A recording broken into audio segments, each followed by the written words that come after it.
And now to our top story. Hundreds of people gathering in Biddeford, Scarborough, Lewiston, and Bangor and Portland yesterday to pay their respects to Johan Guerrero, the 26-year-old father shot and killed by ICE on Monday. Yeah, they also protested rising levels of immigration enforcement activity in the state in general. Our crew in Portland spoke to a crowd that gathered in Monument Square, and then that crowd made their way to Senator Susan Collins' office, chanting, "No hate, no fear. Immigrants are welcome here." One man told us that as a veteran, he's confused by the federal government's approach to immigration.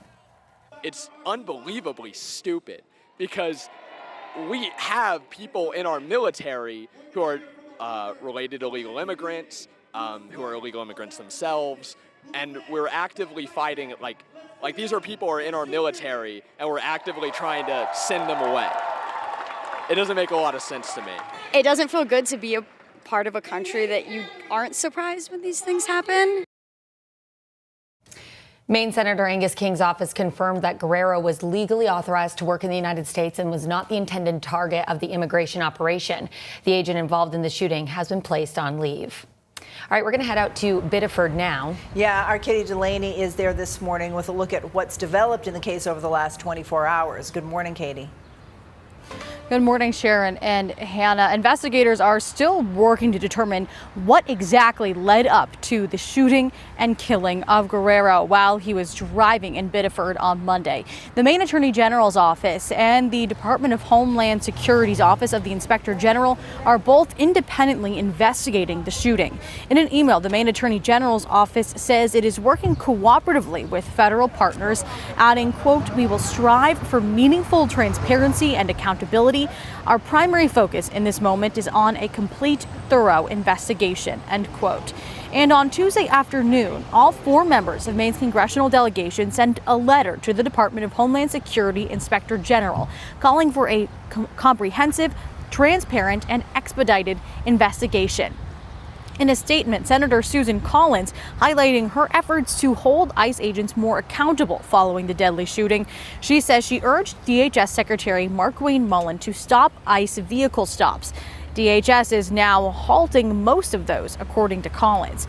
She also says she helped push for expanded use of body cameras on ICE agents in this year's Homeland Security funding bill, and says it is unfortunate the agent involved in Monday's shooting was not wearing one. Sharon and Hannah, some Democrats, though, are criticizing Senator Collins in the wake of this shooting. Yep, that's very true. Thank you, Katie. Very true. As a matter of fact, Dr. Nirav Shah, after running an unsuccessful run for governor, now running for U.S. Senate, spoke to reporters outside the senator's office in Biddeford yesterday. Dr. Shah says that Collins, who chairs the Senate Appropriations Committee, he's criticizing her for shepherding the annual Homeland Security funding bill through Congress.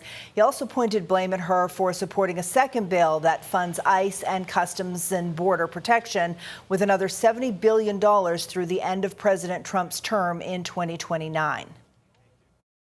There's a saying in science and in healthcare: what's predictable is preventable. And when you give an agency tens of billions of dollars without rules, without transparency, with zero consequences, yesterday's tragedy is exactly what you get. Senator Collins has funded the abuses, she has confirmed the leaders, and she has refused to make them answer for anything and failed to impose safeguards. In response, a spokesperson for Collins sent us this statement saying, quote, "It's unfortunate that Dr. Shah is using a tragedy to further his political agenda. It's important we improve ICE's performance, and that is why new protections Senator Collins negotiated in the DHS funding process became law in April, including $20 million for expanded use of body-worn cameras, $2 million for de-escalation training, and a 17% increase in the Independent Office of Inspector General's budget to investigate matters such as this shooting. Anyone calling for abolishing ICE is calling for the agency to cease critical efforts to combat human trafficking, child exploitation, forced labor, and international drug smuggling," end quote. And Colombia's president has issued a blistering statement condemning the treatment of Guerrero in the United States. President Gustavo Petro referred to Guerrero's death as a, quote, murder of a Colombian, a Latin American at the hands of the U.S. government.